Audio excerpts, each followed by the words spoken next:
Hello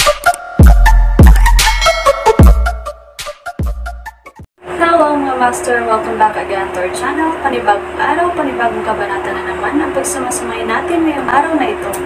At kung bago ka sa ating channel, pag-click ang subscribe button and hit the notification bell para updated kayo sa ating mga susunod na videos. So mga master, bago natin simulan ang ating kabanata ngayong araw na ito, huwag po sana natin skip yung ads mga master no, dahil malaking bagay na po yan sa ating munting channel. So simulan na natin kabanata ngayong araw na ito. Let's go! Kabanata 4411-4420. Kabanata 4411. Umalangaw-ngaw ang kanyang boses sa lupain ng Doomrace. Makalipas ang ilang sandali, isang madilim at makulimlim na figure ang dahan-daang lumitaw sa pangunahing bulwagan. Sir Yori, magalang na bati ni Zizzle sa lalaki. Itinuro ni Yori, gusto kong magtungo kayo ni Wyatt sa Cloud Realm at makipagkita kay Soren Clayman. Sabihin kay Soren na pinatay ko si James Kayden, ang promising cultivator mula sa human race, at nawalan na sila ng tanging pag-asa sa muling pag-aalsa. Gayun din, hilingin na isuko niya ang Blight Omniscience kung gusto niyang pigilan ang kompletong ants ng tao. Kapag nakuha mo na ang Blight Omniscience, patayin ka agad si Soren. Tumigil sandali si Zizzle. Sir, tungkulin ko pong bantayan at protektahan ang ating tinubuang lupa. Hindi po ako makakaalis. Itinuro ni Yori ang tingin sa kanya. Ang bagay na ito ay direktang may kinalaman sa kinabukasan ng Doomrace. Dapat kang magtungo sa Cloud Realm. Kung wala ang iyong tulong, si Wyatt at ang iba pang mga cultivator ay maaaring hindi madaig at mapatay si Soren. Pagkaraan ng ilang sandali, sumagot si Zizzle. Kung ganoon, titignan ko ang iyong mga order. Bahagyang natigilan si James nang marinig ang sinabi ni Yori. Gayunpaman, hindi niya hinayaang ipakita sa kanyang mukha ang mga emosyong iyon. Paano ko ilalabas si Soren kasama si Zizzle Dalibor? Anyhow, it's too late for me to say anything now.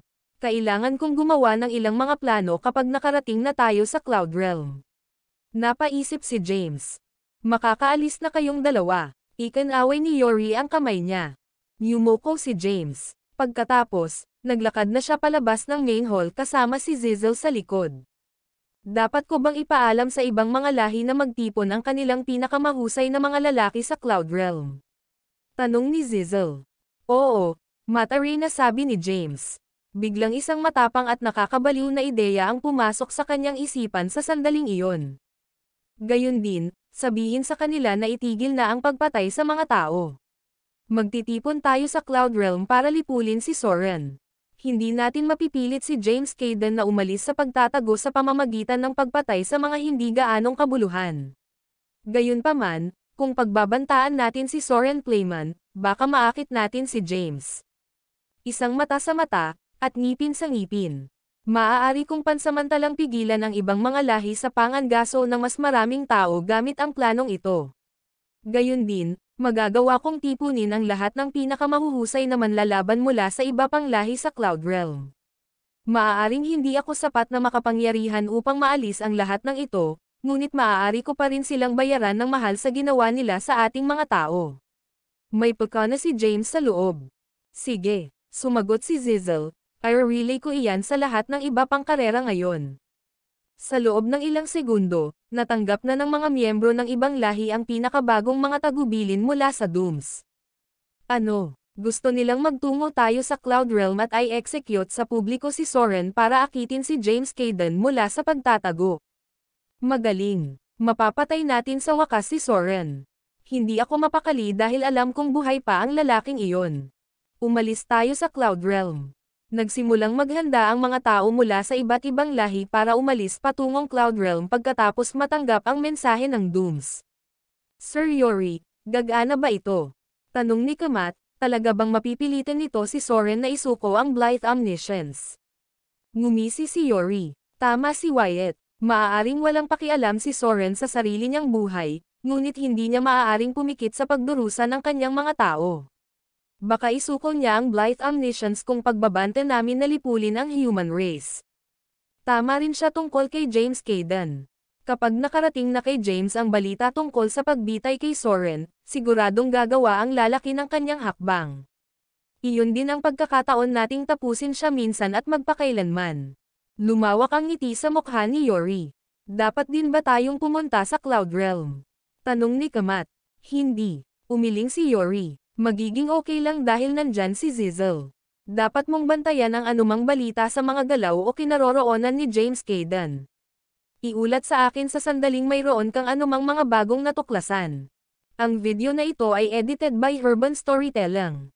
Kabanata 4412. May tiwala ako sa mga kakayahan ni Zizzle. Kahit na si James Cayden ay lumitaw sa Cloud Realm mamaya, si Zizzle lamang ay higit pa sa sapat upang patayin siya. Higit pa rito, naruroon din ang hindi mabilang na mga dalubhasa at makapangyarihang magsasaka mula sa iba pang lahi. Ang kailangan ko lang gawin ngayon ay maghintay. Kailangan ko lang hintayin na makuha ni Wyatt ang Blythe Omniscience at ibalik ito sa akin. Sa oras na iyon, patay na rin si Soren. Tahimik na nagplano si Yori. Isang masasamang ngiti ang sumilay sa kanyang mukha. Habang ang ilan sa pinakamalakas at may karanasang magsasaka mula sa iba't ibang lahi ay naghahanda na umalis patungo sa Cloud Realm, dinala ni James ang mga token at sabay-sabay na tinungo ang lupain ng Cloud Race. Hindi nagtagal, dumating sina James at Zizzle sa labas ng Cloud Universe. Gaano kakumpiyansa na makuha si Soren Playman na isuko ang Blythe Omniscience? Narinig ni James ang boses ni Zizzle na nanggaling sa likuran niya. Nakatitig sa Cloud Universe na nasa harapan niya, mahinang umiling si James. Hindi ako masyadong optimistic tungkol dito. Madali itong mangyari sa alinmang paraan. Gusto kong magtipon ang mga tao mula sa ibang lahi sa Cloud Realm para sa pagbitay kay Soren Playman para maakit natin. James Cayden doon. Ang mga unang utos ni Sir Yori na patayin ang iba pang mga tao ay hinding-hindi makakaalis sa kanya. Sinubukan ni James na mag-alok ng mabuti at matibay na dahilan para sa kanyang kasalukuyang plano. Parehong natahimik sina James at Zizzle matapos lumabas ang mga salitang iyon sa kanyang mga labi. Naglalaro ka ng apoy. Isang tugon ang dumating pagkatapos ng medyo mahabang paghinto. Nang marinig ang kanyang sinabi, lumingon si James at tumingin sa madilim na figure sa likuran niya. Tanging malabo at maitim na silhouette ng isang babae ang nakikita niya. Halos pakiramdam na ang kulay abo, ethereal na anyo na ito ay mawawala anumang oras. Anong ibig mong sabihin dyan? Bakas sa mukha ni James ang pagkalito.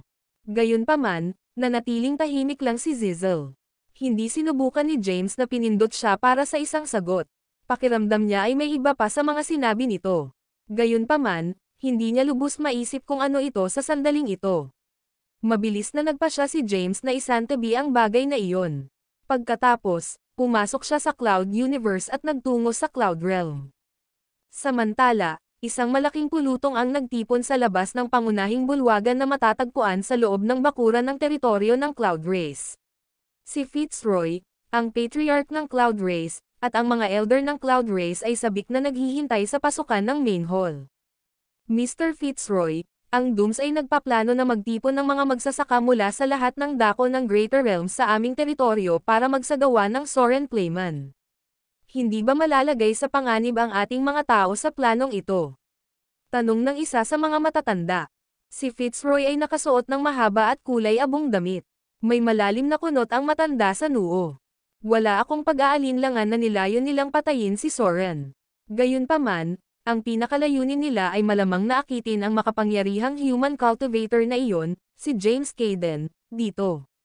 Kung lalabas si James dito mamaya, ang ating tinubuang bayan ay hindi may iwasang maging isang larangan ng digmaan. Ang mga labanan at pagkawasak na kasunod nito ay malamang nasirain ang Cloud Realm o mas masahol pa, ang buong Cloud Universe. Si Fitzroy ay gumawa ng medyo tumpak na hula tungkol sa mga plano ng Doom Race. Pagkatapos, tinanong niya, natapos na ba nating ilikas ang ating mga tao? Sumagot ang isa pang elder, karamihan sa ating mga tao ay ini-escort palayo sa Cloud Universe at tungo sa isa pang malapit na universo. Tanging mga kinakailangang staff na lang ang natitira sa kasalukuyan. Noon lang, isang lalaki at isang parang anino ang lumitaw sa labas ng pasukan sa teritoryo ng Cloud Race. Narito na si Mr. Wyatt, ang Great Elder ng Doom Race. Buksan ang gate. Utos ni Fitzroy nang makita ang mga bisita nila.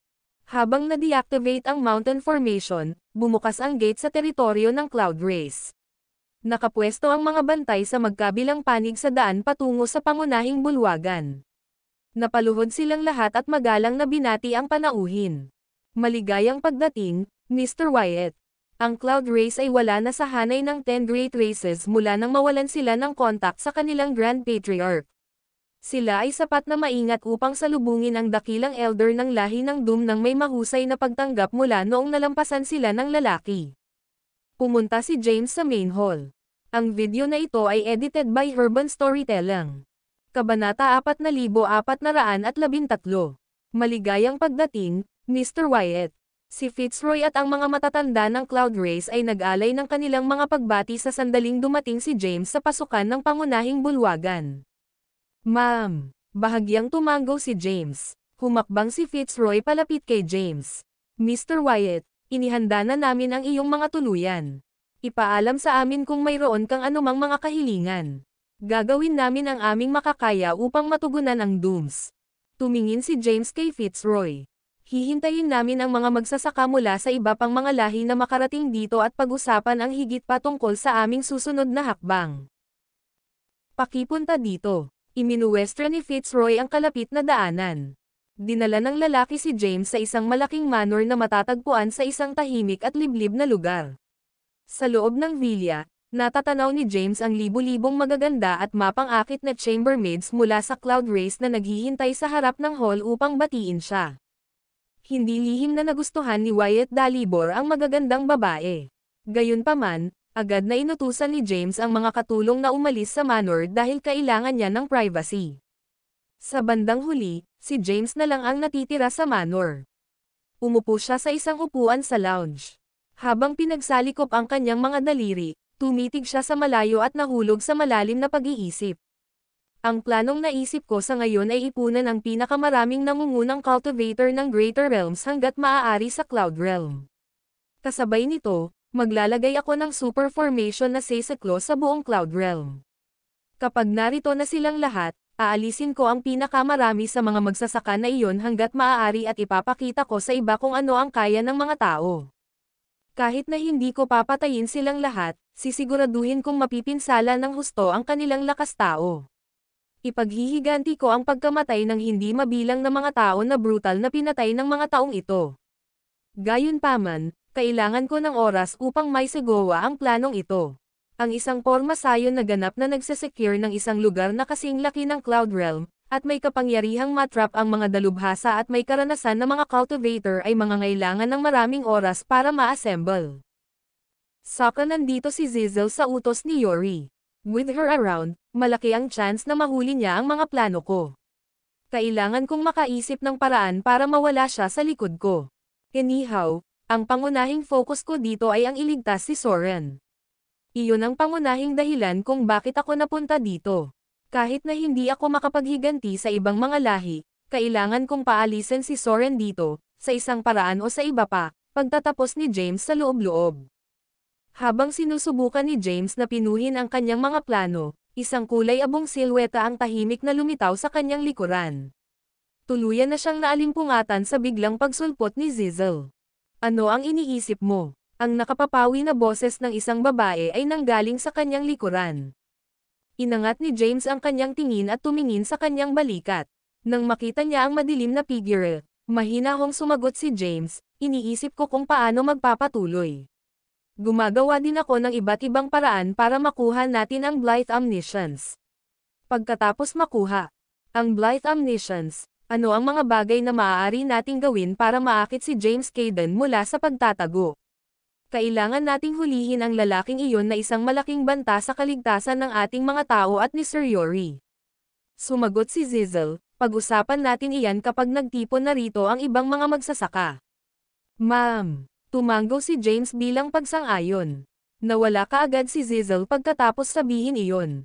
Mabilis na sinubukan ni James na maramdaman ang kanyang mga galaw at kinaroroonan ngunit hindi ito nagtagumpay. Wala man lang siyang makitang pagbabago sa kanyang paligid. Kailangan kong makaisip ng paraan para makilala si Soren ng mag-isa. Dapat kong tiyakin na walang paraan si Zizel na lihim na sumunod sa akin sa pulong. Kung matuklasan niya ang tunay kong pagkatao, masisira niya ng plano kong iligtas si Soren. Napaisip si James. Ang video na ito ay edited by Urban Storytelling. Kabanata 4414. Nag-aalala si James sa katotohanang hindi niya makita ang presensya o lokasyon ni Zizel kahit gaano pa niya subukan.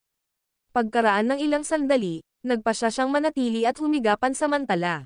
Sa sumunod na ilang araw, hindi nakalabas ng manor si James. Naglagay siya ng pormasayon sa paligid ng gusali. Ang sinumang nabubuhay na nilalang na sumubok na pumasok o umalis sa pormasayon ay magpapagana sa pormasayon, at si James ay agad na maalertuhan. Gayunpaman, posible pa rin para sa isang tao na palihim na makalampas sa hadlang kung alam nila kung paano ay ando ang formation ng hindi nagtitrigger ng alinman sa mga sigil. Alam ni James na ang pormasayon ay maaaring hindi sapat na epektibo upang pigilan si Zizel. Gayunpaman, nagpatuloy siya at itinakda ito bilang isang hakbang sa pag-iwas.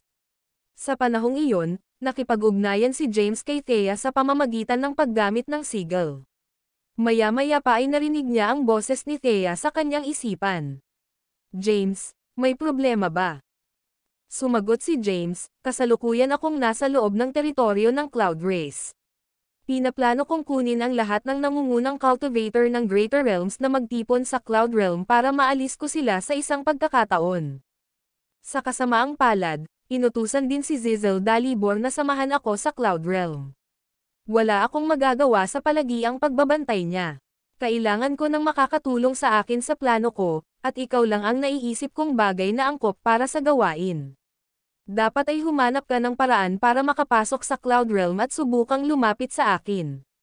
Ihahanda ko ang formation inscription sa paligid ng realm para maihanda mo ang formation inscription sa Cloud.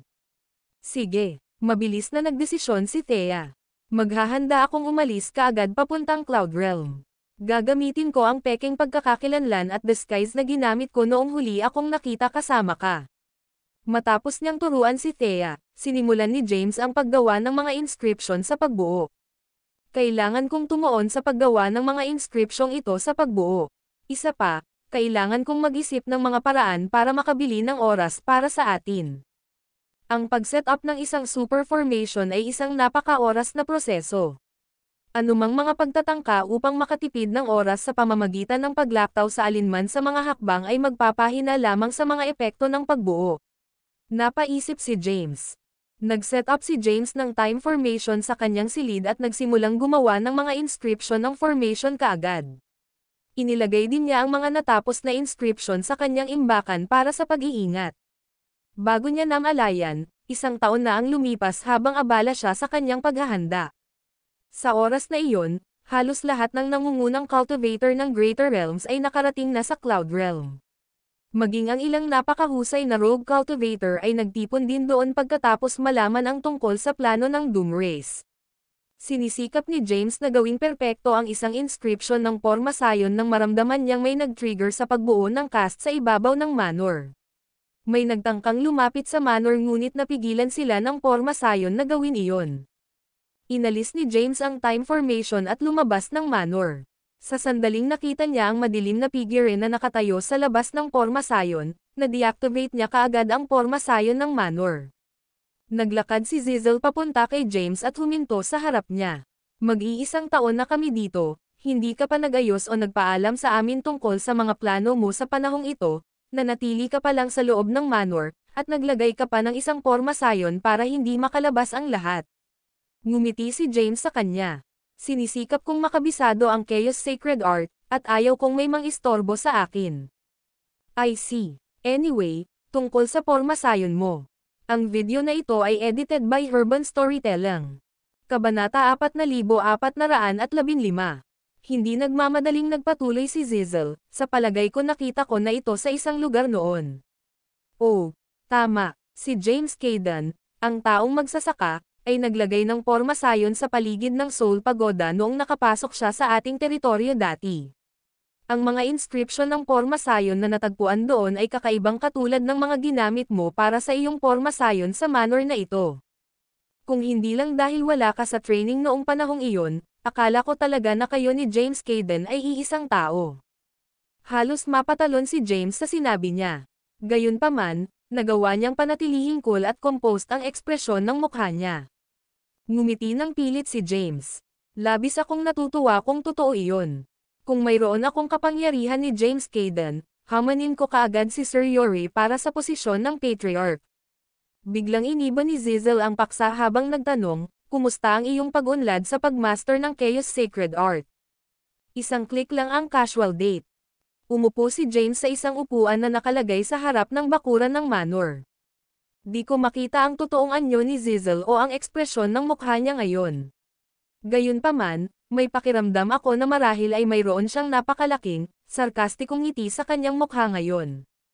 Sa palagay ko ay nalaman na niya ang tunay kong pagkatao simula pa noong una. Alam niya kung sino ako at na ako ay isang tao mula nang tumuntong ako sa teritoryo ng Dooms. Possible bang naglakbay ako pabalik sa nakaraan mula sa hinaharap at nakilala ko si Zizel noong panahong iyon? Napaisip si James. Napatingin si James sa madilim na figure na nakatayo sa harapan niya saglit. Sa halip na sagutin ang kanyang nakaraang tanong, nagtanong siya, hindi ba't nakakapagod ang manatili sa ganoong anyo?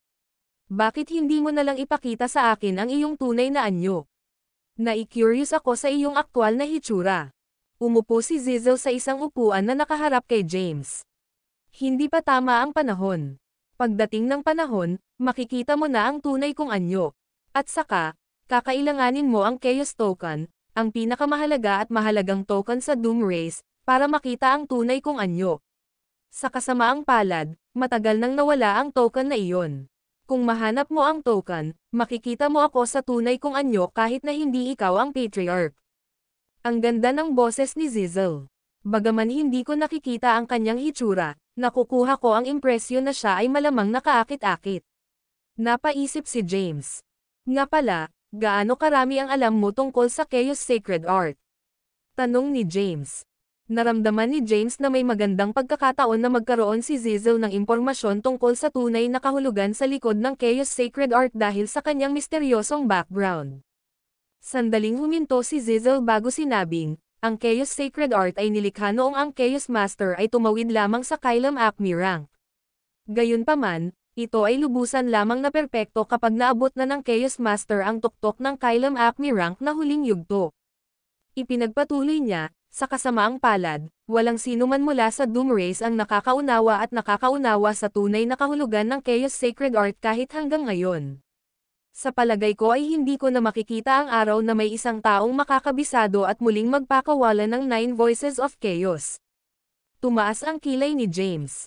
Alam mo ba ang tungkol sa 9 Voices of Chaos? Sinubukan mo ba marahil na master ang Chaos Sacred Art at ang 9 Voices of Chaos? Hindi sumagot si Zizel sa tanong. Ang bawat tono ng 9 Voices ng Chaos ay kumakatawan sa tunay na diwa ng Chaos. Ang pinakasimpleng paraan ng pagbibigay kahulugan sa mga ito ay sa pamamagitan ng pagsigaw sa kanila sa pamamagitan ng bibig. Noon, ang Chaos Master ay may kakayahan na ilabas ang tunay na kapangyarihan ng bawat tono ng 9 Voices ng Chaos. Kapag ang mga tono ay pinagsama-sama sa iba't ibang paraan, maaari pa silang makagawa ng iba't ibang makapangyarihang epekto. Ang Chaos Master ay maaaring magpakawala ng 9 Voices of Chaos gamit ang kanyang espada, at halos nagtagumpay siyang talunin ang Chaos Heavenly Path sa pamamagitan ng paggamit ng kapangyarihang ito, siya ay napahamak sa pamamagitan ng paggamit ng kapangyarihang ito. Daan sa dulo. Lalong naging curious si James sa background ni Zizel. Nagtanong siya, paano mo nalaman ang lahat ng mga bagay na ito na hindi naipasa sa mga sinaunang balumbon o talaan? Nabuhay ka na ba sa Sky Burial Age? Naglilingkod ka na ba sa mga patriarka ng Doom Race bilang kanilang chambermaid mula noon? Ang video na ito ay edited by Urban Storytelling. Kabanata 4416. Isang ngiti ang pinakawalan ni Zizel nang walang sinabi pa. Ramdam ni James ang pahiwatig ng pangungutya sa tono niya. Gayunpaman, hindi siya naabala sa katotohanang maaaring pinagtatawanan ni Zizel ang kanyang kamangmangan. Nagpatuloy siya sa pagtatanong, paano ang Blythe Omniscience? Mayroon ka bang karagdagang impormasyon tungkol dito? Ang Blythe Omniscience. Tumigil sandali si Zizel. Ang Blythe Omniscience na pinakawalan sa kumpletong anyo nito ay may nakakatakot at mapanirang puwersa. May magandang dahilan kung bakit gustong matutunan ng lahat ang napakahusay na kasanayan sa martial art na ito. Si James Caden ay nagsimula pa lamang sa pag-aaral ng Blythe Omniscience, ngunit mayroon siyang mga kapangyarihan na sapat upang mapaglabanan ang karamihan sa aking mga pag-atake. Ang isang taong magagawang makamit ang ganap na pag-unawa at kakayahan sa pagbuo ng Omniscience ay magagawang masira ang anumang pagbuo ng Blythe Omniscience, bitag o patayin sila. Nakabisado ni Soren Playman ang Blythe Omniscience. Gayunpaman, hindi niya nakamit ang kumpletong pag-unawa sa kasanayan. Kapag nagtagumpay siya sa paggawa nito, hindi na magiging sapat ang porma sayon na nilikha ng 10 Great Races para mapanatili ang lalaki na nakulong. Literal na pwede siyang umalis kahit kailan niya gusto. Napakataas ng sinabi ni Zizel tungkol sa Blythe Omniscience. Pagkatapos, sa pagitan ng Blythe Omniscience at ng Nine Voices ng Chaos na pinakawalan sa kanilang pinakamalakas na anyo, alin sa kanila ang higit na nakahihigit o mas makapangyarihan? Tanong ni James. Umiling si Zizel. Yung dalawang signature skill ay pare-parehong makapangyarihan. Noong nakaraan, ang Chaos Master at Yardos Zagarari, ang lumikha ng Blythe Omniscience, ay naglaban minsan. Si Yardos ang tanging tao sa kanilang henerasyon na may kakayahang pilitin ang Chaos Master na gamitin ang lahat ng 9 Voices of Chaos sa isang labanan. Paano napunta ang laban? Narinig na ni James ang tungkol sa labanan sa pagitan ni Yardos Zagarari at ng Chaos Master noon. Gayunpaman, wala siyang impormasyon sa mga detalye at resulta ng labanan. Pareho ang tugma ng dalawang lalaki. Nagpatuloy si Zizel sa mahinang boses, sa antas ng kaliwanagan na iyon, ang mga lalaking iyon ay halos hindi masisira. Walang ibang nabubuhay na nilalang ang makakapatay o makakapinsala sa kanila. Ang tanging bagay na kayang gawin iyon ay ang kapangyarihan ng langit. Itinuro ni Zizel ang langit. Kung ganoon, alin sa mga kilalang martial art na kasanayan na ipinasa mula sa Sky Burial Age ang pinakadakila sa kanilang lahat, sa iyong opinyon? Ang iba't ibang mga kasanayan sa martial art ay ipinasa mula sa kanilang mga ninuno at mga nauna. Kabilang sa mga ito, mayroong 10 mga kasanayan sa lagda na itinuring na pinakadakila o pinakamakapangyarihan. Gayunpaman, walang sino man ang nagtangkang matukoy kung alin sa 10 iyon ang pinakamalakas. Maging si Zizel ay tila nag-alinlangan sandali nang marinig ang tanong. Sumagot siya pagkatapos ng maikling paghinto, ang bawat isa sa mga kasanayang iyon ay natatangi at makapangyarihan sa sarili nitong natatanging paraan. Mahirap sabihin kung alin sa mga ito ang mas mahusay o mas mahina. Ang 9 Voices of Chaos ay kumakatawan sa tunay na anyo ng tunay na Chaos Power. Sa kabilang banda, ang Blythe. Ang Omniscience ay sumasalamin sa estado ng katawan, puso, at kaluluwa ng isang gumagamit sa kanilang kalakasan. Ang Primal Mantra ay isang representasyon ng pinaka-primitive na anyo ng enerhiya. Ang Dugo Mantra. Naniniwala si Zizel na ang 10 pinakadakilang kasanayan sa pagpirma ay pantay na makapangyarihan at ang bawat isa ay nakamamatay. Ang sinumang maaaring makabisado ang alinman sa mga kasanayang iyon at i-unlock ang buong potensyal nito ay magiging isang puwersang dapat isaalang-alang. Tulad ng para sa iba pang mga kasanayan sa martial art, wala sa kanila ang nakapantay sa 10 kasanayan sa pagpirma kahit ngayon. Nag-thumbs up si James sa kanya. Mayroon kang napakalalim at insightful na pag-unawa sa 10 kasanayan sa pagpirma. Walang paraan na hindi ka nabuhay sa Sky Burial Age. Nambobola mo ako. Tumayo si Zizel. Ang mga nangungunang cultivator mula sa Greater Realms ay nagtipon dito. Dapat kang pumunta sa pangunahing bulwagan upang makita sila at pag-usapan ang susunod na bahagi ng iyong mga plano. Ang video na ito ay edited by Urban Storytelling. Kabanata 4417.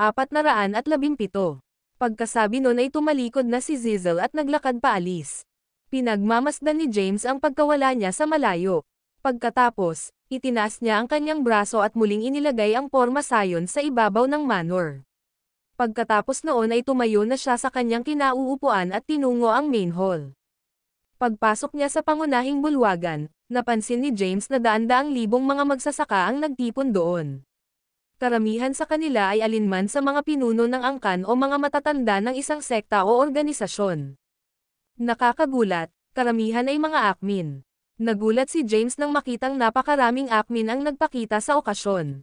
Karaniwang sinasabi ng mga tao na ang 10 great races lang ang may mga miyembro na Acmins at mahirap makahanap ng mga bihasang cultivator sa Greater Realms. Kung ang isang partikular na lahi o organisasyon ay may mga miyembro na matagumpay na naabot ang Acme rank, ang kanilang reputasyon at katayuan ay tataas ng malaki. Sa totoo lang, maraming Acmin ang pinipiling manatiling hindi nagpapakilala at hindi kilala sa Greater Realms. Napaisip si James. Inilibot ni James ang tingin sa buong hall. Masasabi niya na mayroong higit sa 3,000 Acmins sa espasyong iyon. Naniniwala ako na ang mga taong ito ay kumakatawan sa isang maliit na bahagi ng lahat ng Acmin na matatagpuan sa buong Greater Realms. Sa palagay ko mayroong talagang isang nakakagulat na mataas na bilang ng mga Acmin. Napaisip si James. Sa sandaling iyon, nakita ni James ang ilang pamilyar na mukha sa gitna ng karamihan. Halos lahat ng mga patriarch ng 10 dakilang lahi ay nagpakita na. Nakita niya si Geralt Wagstaff mula sa Urses at Jethro Amani ng Angel Race na nakatayo sa isang gilid ng hall. Lahat ng mga mata ay nasa James habang papunta siya sa upuan na nakalagay sa pinakakitang lugar sa hall. Matapos makaupo si James, ang patriarch ng Cloud Race, si Fitzroy, ay lumabas sa karamihan at bahagyang yumuko. Mr. Wyatt, ang mga nangungunang cultivator ng Greater Realms ay nagtipon lahat dito. Mangyaring sabihin sa amin kung ano ang susunod na hakbang sa iyong plano at kung ano ang mga order mo para sa amin. Paalala ni Geralt kay James bago pa man magsimula ang lalaki. Wyatt, napagkasundoan namin dati na lahat tayo ay dapat naruroon upang saksihan ang pagbitay kay Soren. Napangiti si James. Siyempre, hindi ko kayang lipulin si Soren ng mag-isa. Ang gawaing ito ay posible lamang sa tulong ninyong lahat. Isa pa, ang pagpatay kay Soren ay isang bahagi lamang ng buong plano. Isa pang dapat nating gawin ay ang akitin si James Cayden dito. Pagpapatuloy niya, kapag nagpakita si James Cayden ng kanyang sarili, kailangan namin siyang salakayin ng maraming tao hanggat maaari naming matitira. Sa sobrang dami niya, sigurado akong sapat na iyon para mapabagsak siya. Kapag namatay na si James, mawawalan ang mga tao ng kanilang pinakamahusay na manlalaban kasama ang kanilang pag-aalaga. Sigurado ako na ang swerte ng bawat lahi dito ay gaganda, at makakabuo tayo ng isang maluwalhati at kapana-panabik na hinaharap na magkasama. Ibinaling ni James ang kanyang mga mata sa mga tao. Nakita niya si Thea, na nakadisguise at tahimik na nakatayo sa isang sulok ng hall. Nakita rin ni James si Yemima sa mga dumalo. Namuo ang maliit na Simon Gut sa labi niya. Gayunpaman, nanatili lang siyang tahimik. Ang Soul Demon Monster of the Soul Race ay nagtanong sa sandaling iyon, maaari mo bang sabihin sa amin ang higit patungkol sa mga detalye ng iyong mga plano? Ano ang eksaktong kailangan mong gawin namin? Sumagot si James, wala akong tiyak na hanay ng mga detalye para sa aking plano. Ang pangunahing layunin ng pag-imbite sa inyong lahat dito ay upang lipulin si Soren sa sandaling makuha ko ang Blight Omniscience mula sa kanya. Gayun din, dapat kayong lahat. Bantayan mo si James Cayden. Kung may makakita man sa inyo sa lalaking iyon, patayin ka agad. Iyon lang ang dapat mong malaman. Kailan natin papatayin si Soren Clayman? Tanong ni Zussman, ang patriarch ng lahing bato. Sinabi ni James, depende ito kung kailan handa si Soren na isuko ang Blight Omniscience. Sa kasamaang palad, maaaring mangailangan ito ng ilang oras para hikayatin ang lalaki na gawin ito. Sa makatuwid, dapat kayong lahat ay manirahan dito at magpahinga muna ng sapat. Mag-aanonsyo ako kapag handa na ang lahat. Agad namang tumayo si James. Lahat kayo ay na-dismiss. Pagkatapos noon, humakbang siya papunta kay Thea na may matamis na ngiti sa labi. Pagkatapos, inakay siya nito palabas ng bulwagan habang nasa bewang ang kamay. Kasabay nito, maraming tao ang nagnanakaw ng tingin sa direksyon ni Yemima. Gayunpaman, tila hindi siya nabigla sa nangyari. Kilala ko kung sino ang babaeng iyon at alam ko na noon pa man ay nagustuhan na siya ni Wyatt. Napaisip si Yemima.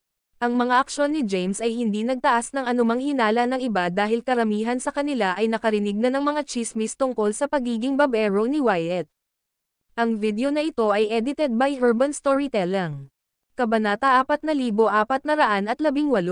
Dinala ni James si Thea sa manor na tinutuluyan niya. Dahil na-activate na niya ang formation bago umalis para sa meeting kanina, Sigurado si James na iniiwasan niya si Zizzle sa lugar. Pagkapasok sa bahay, gumawa si James ng ilan pang mga pormasayon upang maiwasan ang sino man na mag-espiya sa kanila sa pamamagitan ng paggamit ng Zens. Nang makaupo na silang dalawa sa sala, tinanong ni Thea, ano ang plano ngayon? Ipinaliwanag ni James, mahirap para sa akin na lumipat sa Cloud Realm para iset up ang formation dahil sa kasalukuyang kalagayan ko. Nakompleto ko na ang bahagi ng formation inscriptions na kailangan para sa super formation. Dadalhin mo ang mga inscription na iyon at maingat mong iset up ang mga ito sa mga angkop na lokasyon sa paligid ng Cloud Realm pagkatapos nito. Itinaas ni James ang kanyang palad at binanggit ang mga inscription ng pormasayon na ginawa niya hanggang ngayon. Tapos, binigay niya lahat kay Thea. Pagkatapos nito, sinabi rin niya kay Thea kung ano ang dapat niyang gawin at kung sino ang dapat niyang bantayan sa paglalagay ng mga inscription sa pagbuo. Nang matapos na nilang isagawa ang kanyang mga plano, nag-set up si James ng time formation sa paligid ng kwarto at nagsimulang gumawa muli ng formation inscriptions para sa super formation. Sa sumunod na 3 taon, nanatili sina James at Thea sa loob ng manor. Ang dalawa sa kanila ay nag-uusap at nag-aayos ng kanilang mga plano paminsan-minsan. Ginugol ko ang huling 3 taon sa pagtatrabaho sa mga inscription. Ngayon, sa wakas ay tapos na tayong maghanda para iset up ang super formation. Gayunpaman, maaaring hindi ito sapat upang mapanatili ang lahat ng mga dalubhasang magsasaka hanggat pinlano ko. Kailangan ko ng mas maraming oras para paghandaan ang plano ko. Gayunpaman, hindi na ako maaaring manatili sa bahay na ito at mag-drag ng mga bagay-bagay. Ang iba ay tiyak na maghinala kung gagawin ko iyon. Oras na para umalis ako sa manor na ito. James. Naisip, nang i-deactivate ni James ang pormasayon sa paligid ng manor para paalisin si Thea, sa wakas ay nakapasok na si Zizzle sa bahay at nakasalubong si James. Matagal na siyang naghihintay sa labas ng formation. Makikipagkita ka ba kay Soren ngayon? Tanong ng kulay abo at parang anino. Oo, may matingkad na ngiti sa mukha ni James. Nagtanong pa si Zizzle, mas gusto mo bang pumunta mag-isa? O gusto mong sumama ako? Habang nakatitig kay Zizzle, hindi maiwasan ni James na maramdaman na may iba pa sa mga sinabi nito. Gayunpaman, alam ni James na mahalagang pumunta siyang mag-isa kay Soren. Pagkatapos ng maikling paghinto, sinabi ni James, sa palagay ko, mas mabuti na pumunta ako ng mag-isa. Malamang na mag-iingat si Soren kapag nakita kanya doon. Iyon ay magpapahirap sa proseso ng pagkuha ng Blight Omniscience. Sige. Hindi na nagbigay ng karagdagang komento si Zizzle. Pagkatapos, tumalikod ang ginang at lumabas ng mansyon. Matapos makumpirma ni James na siya na lang ang natitira sa bahay, inayos niya muli ang formation. Pagkatapos, pumunta siya sa santuwaryo ng Cloud Race. Samantala, umalis si Thea sa manor at nagtungo sa Eastfall City, isang lungsod na matatagpuan sa loob ng teritoryo ng Cloud Race. Nagpasya siyang huwag nang maglagay ng mga inscription sa pormasayon dahil naramdaman niyang may sumusunod sa kanya. Sa kalaunan, nanirahan si Thea sa isa sa mga espiritual na bundok sa Eastfall City. Habang nakaupo siya sa isang upuan sa lounge, isang babaeng nakasuot ng puting damit ang lumitaw at naglakad papunta sa kanya. Si Yemima iyon. Itinuro ni Thea ang isa pang upuan sa malapit at sinabing, maupo ka. Umupo si Yemima at tumingin kay Thea. Maaari mong pangalanan ang iyong presyo ngayon. Ang video na ito ay edited by Urban Storytelling. Kabanata 4419. Bahagyang napangiti si Thea nang marinig ang mga salitang iyon. Ano ba talaga ang ibig mong sabihin dyan? Nagpasya si Yemima na huwag magpatalo sa paligid. Mamahaling bagay man ito o isang bihirang paraan ng pagtatanim, maaari mong sabihin sa akin kung ano ang gusto mo. Sigurado akong maibibigay ko rin ito sa iyo kung ito ay mula sa Dooms. Kapag nakuha mo na ang gusto mo, iwan mo na si Wyatt. Wala ka na sa mundo niya. Hahadlangan mo lang siya sa landas niya para maging #1 cultivator sa Greater Realms. Lumawak ang ngiti sa mukha ni Thea. Hindi ka ba masyadong nagmamadali? Wala pa man lang sinasabi sa akin si Wyatt. Kahit papaano, wala kang dapat ipag-alala. Hindi ako interesadong maging asawa ni Wyatt Dalibor. Nagkikita lang kaming dalawa since pareho naman kaming may gusto sa isa't isa. Simple lang naman ang relasyon namin. Matapos marinig ang mga salitang iyon, tinitigan ni Yemima ang babaeng nasa harapan niya ng matagal. Pagkatapos, tumayo siya at umalis. Kasabay nito, dumating si James sa labas ng formation na nakalagay sa paligid ng santuwaryo ng Cloud Race. Maaaring ay ando kaagad ni James ang formation gamit ang kanyang kapangyarihan. Gayunpaman, hinala niya na malamang na sinusubaybayan ni Zizzle ang kanyang mga aksyon habang nananatiling nakatago sa malapit na lugar. Nagpasya siyang kumilos at nagpanggap na parang nabigo siyang masira ang porma sayon. Zizzle, alam kong pinagmamasdan mo ako ngayon. Lumabas ka na. Kailangan ko ng tulong mo para ay ando ang formation na ito. Lumingon si James at sumigaw ng malakas. Isang madilim na figure ang dahan-daang lumitaw sa tabi niya. Sa paghusga sa formation cast sa Manor, bihasa ka sa paglikha at pagsira ng mga porma sayon. Bukod dito, naniniwala ako na napag-aralan mo na rin ang ilang mga sinaunang porma sayon bago ito. Hindi dapat maging isyo para sa iyo ang pagsira sa pormasyong ito dito, tama? Nakangiting sabi ni James, tama ka. Gayunpaman, medyo magtatagal para magawa ko ito. Mas may karanasan ka sa mga porma sayon at mas maraming kaalaman tungkol sa mga pamamaraan ng paglilinang kumpara sa akin. Makakatipid tayo ng oras kung gagawin mo ito sa halip. Matapos ang isang maikling paghinto, sinimulan ni Zizzle ang kanyang pagtatangka na basagin ang porma sayon. Naramdaman ni James na naglagay siya ng time formation sa paligid niya. Habang naghihintay siya sa labas ng 3 buwan, si Zizzle ay gumugol ng mas mahabang oras sa porma sayon na sinusubukang malaman ang angkop na paraan para buksan ito. Pagkaraan ng 3 buwan, inalis ni Zizzle ang pagbuo ng oras. Itinaas niya ang kanyang kamay, at isang malaking bitek ang nabuo sa harang sa susunod na sandali. Salamat, bahagyang tumango si James. Pagkatapos, pinasok niya ang formation sa pamamagitan ng crack. Hindi siya sinundan ni Zizzle sa porma sayon at nanatili siyang nakatayo sa parehong lugar. Si James ay nagkaroon ng isang malakas na pakiramdam ng pagiging pamilyar habang siya ay humakbang muli sa porma sayon. Noon, nakilala ko si Soren Clayman, ang pinakamalakas na magsasaka mula sa human race, at nalaman ko ang tungkol sa Blythe Omniscience sa pinakaunang pagkakataon dito. Nais kong makuha ang Blythe Omniscience. Gayunpaman, ayaw maniwala ni Soren sa akin. Gusto niyang dalhin ko sa kanya ang 10 token at palayain siya. Pagkatapos, hinayaan niya akong magkaroon ng Blythe Omniscience. Sa oras na iyon, ang 10 mahusay na karera ay kahanga-hanga, at makapangyarihang mga tao na hindi ko maisip na magkukross ng landas. Gayunpaman, sa isang kisap mata, nagawa kong umakyat sa kanilang hanay sa mga tuntunin ng mga kapangyarihan at base ng paglilinang. Napaisip si James. Habang inaalala niya ang ilan sa kanyang mga nakaraang alaala, dumating si James sa gitna ng formation. Biglang lumitaw ang isang itim na palasyo 200 metro ang layo mula kay James. Tila ang palasyo ay itinayo mula sa misteryoso, sinaunang mga inscription. Naramdaman din ni James ang napakalaking aura na nagmumula sa palasyo. Sa kanyang pagtataka, nalaman ni James na wala siyang problema sa pagharap sa napakalakas na aura sa pagkakataong ito. Sino nandyan? Isang masungit at garalgal na boses ang maririnig mula sa itim na palasyo. Bahagyang yumoko si James. Hello, Mr. Soren. Ako si Wyatt Dalibor, ang dakilang elder ng lahi ng Doom. Mayroon akong lahat ng 10 token. Kung pakakawalan ko si Soren ngayon, maaaring ito na ang solusyon sa lahat ng problema ng human race. Gayunpaman, maaaring lihim pa rin akong sinusubaybayan ni Zizzle kahit sa sandaling ito.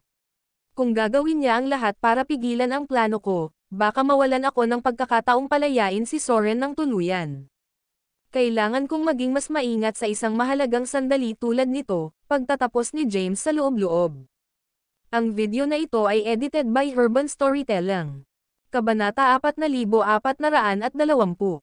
Binati ni James si Soren sa isang mapagpakumbabang paraan sa kabila ng kanyang maliwanag na katayuan bilang isa sa mga Dooms. Ha! Bumantong hininga si Soren. Narinig ng lalaki ang tungkol kay Wyatt Dalibor dati. Noong narito si Yori Dalibor, in-update niya ako sa progreso ng iba't ibang lahi na makikita sa Greater Realms. Nalaman ko noon na ang Dooms ay gumawa ng isang henyong cultivator na may tila walang katapusang potensyal, naalala ni Soren. Sa kabila ng malamig na tugon ni Soren, nagpatuloy si James, Mr. Soren, narito ako ngayon para hikayatin kang ibigay ang Blythe Omniscience. Si James Caden, ang namumulaklak na magsasaka ng tao, ay pinatay. Ang Doom Race ay nagtataglay ng lahat ng 10 token ngayon. Kapag pumayag kang isuko ang Blythe Omniscience, palalayain kita mula sa lugar na ito. Sinabi ni James kay Soren ang lahat ng sinabi sa kanya ni Yori. Sinabi rin niya kay Soren na pinatay din si Madam Thea at hinahabol ng Dooms ang lahat ng natitirang tao sa Greater Realms. Mr. Soren, hindi mabilang na buhay ang isinakripisyo bawat araw hanggat ayaw mong isuko ang Blythe Omniscience. Sa sandaling iyon, isang malaking alon ng enerhiya ang nagmula sa itim na palasyo at sumugod kay James. Siya ay pinalipad pabalik sa himpapawid dahil sa napakalaking puwersa. Noong nakaraan, kahit isang simpleng pag-atake ni Soren ay sapat na para patayin si James. Sa kasamaang palad, si Soren ay nakulong sa porma sayon ng napakatagal na ang kanyang mga kapangyarihan ay nabawasan ng husto. Ang kanyang pag-atake ay halos hindi nagdulot ng anumang pinsala kay James. Matapos makapagpakatatag si James, humakbang siya patungo sa itim na palasyo at muling yumuko. Mr. Soren, mangyaring pag-isipang mabuti ang bagay. Manunood ka ba at wala kang gagawin habang ang human race ay nahaharap sa pagkalipol? Kapag naisuko mo na ang Blythe Omniscience, ang natitirang mga tao ay maliligtas. Lumabas ka, galit na sigaw ni Soren. Umalangaw-ngaw ang kanyang boses sa buong espasyo sa loob ng formation. Samantala, maingat na iniskan ni James ang kanyang paligid at palihim na sinusuri ang presensya ni Zizzle. Bagamat hindi niya makumpirma na hindi siya kasalukuyang pinapanood, hindi kayang mawala ni James ang pagkakataong makipag-usap kay Soren. Tahimik na ipinadala ni James ang kanyang boses kay Soren. Mr. Soren, ako ito, James Caden. Naaalala mo ba ako? Nandito ako dati. Sandaling tumigil si Soren nang marinig ang boses. Ang kanyang kakulangan ay hindi nagtaksil sa kanyang mga iniisip. Mr. Soren, sa kasalukuyan ay nasa isang maliit na lugar tayo. Mayroon akong lahat ng 10 mga token sa akin ngayon, ngunit ang sitwasyon ay hindi nagpapahintulot sa akin na palayain ka kaagad. Gayunpaman, gumawa ako ng isang plano, at kailangan ko ang iyong tulong upang maisagawa ito. Nagsimulang ipaliwanag ni James ang kanyang plano ng detalyado. Kailangan niya. Soren na umarte na parang tinatanggihan pa niyang isuko ang Blythe Omniscience para mas mabili nila si James ng oras. Sa panahong iyon, gagawin ni James ang pag-set up ng super formation. Kapag handa na ang porma sayon, gagamitin ni James ang mga token para palayain si Soren. Pagkatapos, pareho silang maaaring magtulungan upang salakayin ang mga magsasaka mula sa iba pang mga lahi. Matapos pakinggan ang plano ni James, telepathically sumagot si Soren kay James. Ikaw ba talaga si James? James Caden, ang batang nandito noong araw na iyon at nagawang gamitin ang Chaos Power. Oo, Mr. Soren. Ako ito. Naparito ako upang iligtas ka gaya ng ipinangako. Ikaw ang pag-asa ng ating bayan at tagapagligtas nito. Dapat kitang ilabas dito. Pagpapatuloy ni James, nga pala, gaano karaming kapangyarihan ang natitira mo ngayon, Mr. Soren? Kakayanin mo ba ang iba pang mga magsasaka kapag tinanggal ko ang porma sayon na ito? Sa tingin mo ba matatalo mo si Zizzle Dalibor? Isang malalim na buntong hininga ang pinakawalan ni Soren. Nakulong ako sa porma sayon na ito sa napakatagal na panahon.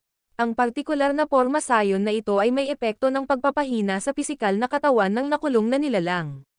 Sa puntong ito, ang aking katawan at mga kapangyarihan ay lumala ng husto. Ang aking mga kapangyarihan at cultivation na ranggo ay nasa paligid ng huling yugto ng Permanence Acme rank. Nagsalubong ang kilay ni James. Gaano katagal bago mo ganap na maibalik ang iyong kapangyarihan, Mr. Soren? Tanong ni James. Hindi ko masasabing sigurado. Sumagot si Soren, gayunpaman, alam kong magtatagal ito. Finn, let's proceed with my plan first. Ang pinakamahalaga ay kailangan kitang maialis sa lugar na ito. Maaari naming malaman ang aming susunod na hakbang habang isinasagawa namin ang plano. Ilang sandali pa ay natapos na silang magbahagi ng mahahalagang detalye ng plano ni James.